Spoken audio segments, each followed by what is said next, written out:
You ultimately become what you repeatedly do. If your habits aren't helping you, they're hurting you. Here are a few examples of the latter that will steal your happiness if you let them. 1. Focusing on everyone's story except your own.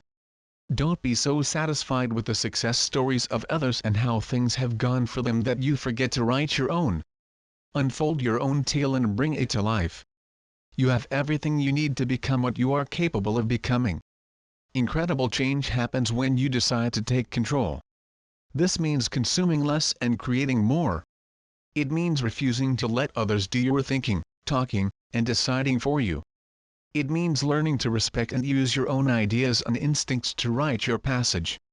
If you want your life story to soar to new heights, you've got to clear a path, reduce the time sinks and burdens weighing you down, and pick up the things that give you wings. Keep your best wishes and your biggest goals close to your heart and dedicate time to them every day. If you truly care about what you do and you work diligently at it, there's almost nothing you can't accomplish. 2. Waiting for the perfect moment. Don't buy into the myth of the perfect moment. Moments aren't perfect. They're what you make them. So many people wait around for the stars to align to do what they're here to do. The perfect moment, the perfect opportunity, the perfect state of being, etc. Wake up. These states of perfection are myths. They do not exist. Your ability to grow to your highest potential is directly related to your willingness to act in the face of imperfection. You will come to succeed not by finding a perfect moment, but by learning to see and use life's imperfections perfectly. Read The Power of Now. 3. Working for nothing more than a paycheck. Work without interest is imprisonment. Even if you aren't super passionate about your work, you've got to at least be interested in it. When you design a lifestyle in which your work is something you suffer through daily strictly to pay your bills, you end up spending your entire life wishing you had someone else's. Think about it. This is your life. Your work will fill a large percentage of it. It's not all about the money. It's about you. Ignore the propaganda, especially from people who say, "Don't let your work define you." Reverse this message and meditate on it. I will do work that defines me. When the essence of who you are defines at least some slice of the work you do for a living, that work generates fulfillment. Bottom line, interest in your work puts quality in your output and happiness in your mind. Don't settle for a paycheck. Shuffle around until you find work that interests you. 4. Harboring feelings of hate. As Martin Luther King Jr. so profoundly said, darkness cannot drive out darkness. Only light can do that. Hate cannot drive out hate. Only love can do that. Truth be told, when we harbor feelings of hate, it eventually gets the best of us. It takes control of us. We forget why we hate, what we hate, and whom we hate. We simply hate for the sake of hating. And then, naturally, we begin to hate ourselves too. Everything and everyone you hate rents permanent space in both your head and heart. So if you want to eliminate something or someone from your mind, don't hate. Instead, disconnect yourself, move on, and don't look back. Read The Mastery of Love. 5. Holding tight to worries and fears. Someday when you look back over your life, you'll realize that nearly all of your worries and anxious fears never came to fruition. They were completely unfounded. So why not wake up and realize this right now? When you look back over the last few years, how many opportunities for joy did you destroy with needless worry and negativity? Although there's nothing you can do about these lost joys, there's plenty you can do about the ones that are still to come. You will find that it's necessary to let some things go simply for the reason that they're heavy on your heart and soul. Let go of them. Don't clamp shackles to your own ankles. It's incredibly easy to enjoy more of your life right now, no matter what the situation.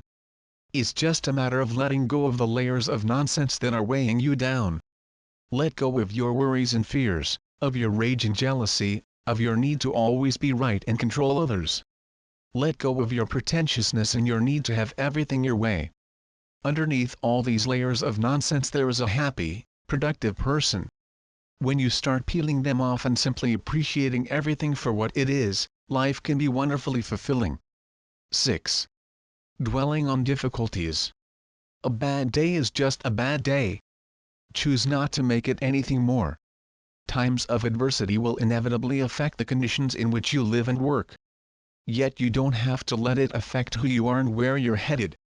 Take note of the setbacks and adjust to them, but don't expand on them by making them a bigger part of your life. Every day brings new lessons and new possibilities. There is always a way to take the next step forward on the path you've chosen.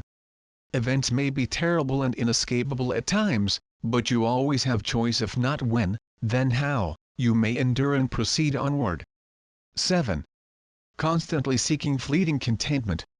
There are two variations of contentment in life: fleeting and enduring. The fleeting type is derived from instance of material comfort, while the enduring type is attained through the gradual growth of your mind. At a glimpse it might be difficult to decipher one from the other, but as time rolls on it becomes vividly obvious that the latter is far superior. Enduring contentment sustains itself through life's ups and downs, because through them your mind remains confident and at peace. On the other hand, when life's fleeting changes have the ability to ruffle your mind into a frenzy, even the most elaborate physical comforts won't make you any happier for very long. Read Stumbling on Happiness. 8. Trying to make a big difference all at once. If you want to make a difference in the world, start with the world around you. Making a big difference all at once is usually impossible, and the process of trying is extremely stressful. However, instantly making a difference in a few lives is entirely possible and usually fairly easy. You just have to focus on one person at a time and start with the one closest to you. Work to make a bunch of small splashes, and let the ripples spread naturally. If you want to change a person's mind or mood, sometimes you have to change the minds or moods of the people around them first. For instance, if you make one person smile, their smile just might make others smile too. In this subtle way, you can touch the masses with your thoughtfulness without stressing yourself out. 9. Holding on to someone who hurts you. Sometimes you have to walk away from people, not because you don't care, but because they don't. When someone hurts you time and time again, accept the fact that they don't care about you. It's a tough pill to swallow, but it's necessary medicine. Do not strive to impress them any further. Waste not another second of your time trying to prove something to them. Nothing needs to be proven. Do not act with any thought of them ever again. Read 1000 Little Things. 10. Overamplifying the importance of physical attractiveness. Infatuating yourself with someone simply for what they look like on the outside is like choosing your favorite food based on color instead of taste. It makes no sense. It's innate, invisible, and quantifiable characteristics that create lasting attraction. Just as some people enjoy the smell of mint, while others prefer the scent of cinnamon, there is an undeniable, magnetic draw that attracts you to the qualities of certain people, places, and things. Sometimes it's even the scars your soul shares with them that reels you in and creates the very hinges that hold you together in the long run.